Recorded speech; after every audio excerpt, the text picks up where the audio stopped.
Everyone knows that back in the day, the grass was greener, the sun was brighter, and movies with Kevin Costner were more interesting than those without him.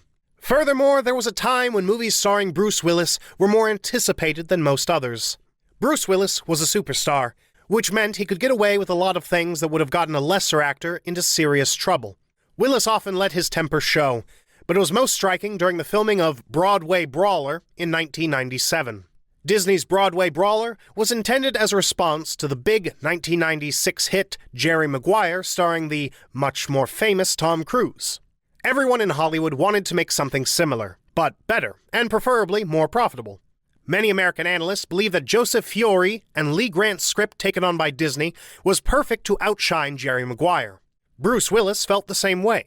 Besides, after the third Die Hard and Last Man Standing, he wanted to show everyone that he could do more than just run around with a gun on screen. Anyway, when Disney offered Bruce Willis the lead role in the upcoming film, he accepted it without hesitation. And because he really liked the script, he willingly accepted a significant pay cut for the chance to participate as a producer. Willis received $7 million for the movie, while his previous two roles earned him $15 million and $16 million. Naturally, he didn't do this solely because he thought Grant and Feury's script was so wonderful. From the very beginning, the film was positioned as a potential Oscar contender.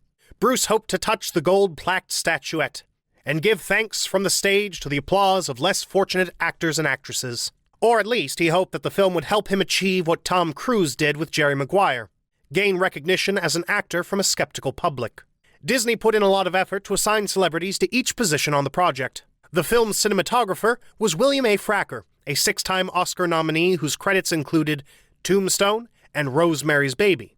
The project's bright future was entrusted to producer Andrew Vajna and his company, Synergy Pictures, which he founded after the bankruptcy of Carlco Pictures, and the end of his partnership with Mario Casar.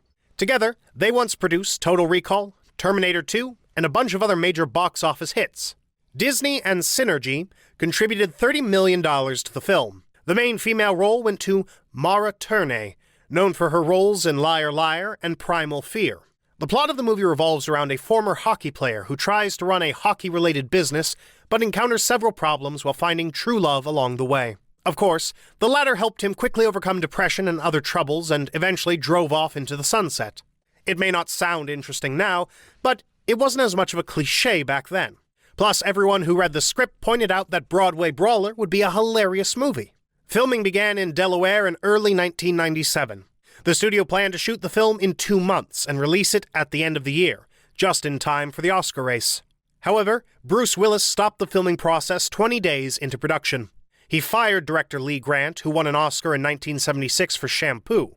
Next, he kicked out her husband, Joseph Feury, who wrote the script and was one of the film's producers. To save the movie, Bruce Willis reached out to director Dennis Dugan, a friend he knew from their time on the Moonlighting TV series. Dugan wrapped up Beverly Hills Ninja and quickly moved on to rescue Broadway Brawler. Because nobody wanted to run behind schedule, Bruce convinced Dugan to start working right away without reading the script. Dennis Dugan didn't argue and spent the entire day filming what he was told without asking any questions. After the first day of filming, he went to the editing room to review the footage shot by director Lee Grant. The next morning, he informed Willis that the footage was useless, and they would have to redo everything. Otherwise, the future film would look like Frankenstein's monster. After hearing this, Willis dismissed the entire crew, fired all the actors, and told the studio that he would no longer be part of the film. By that time, the studio had already spent about $20 million on the project.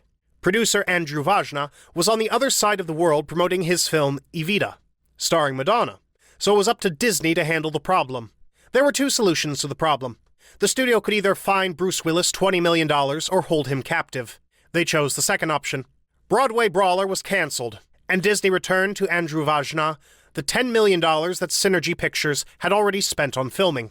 Rumor has it that the producer was furious and even threatened to kick Bruce Willis with all his might when they crossed paths. No one knows if Vajna followed through with his threat, though.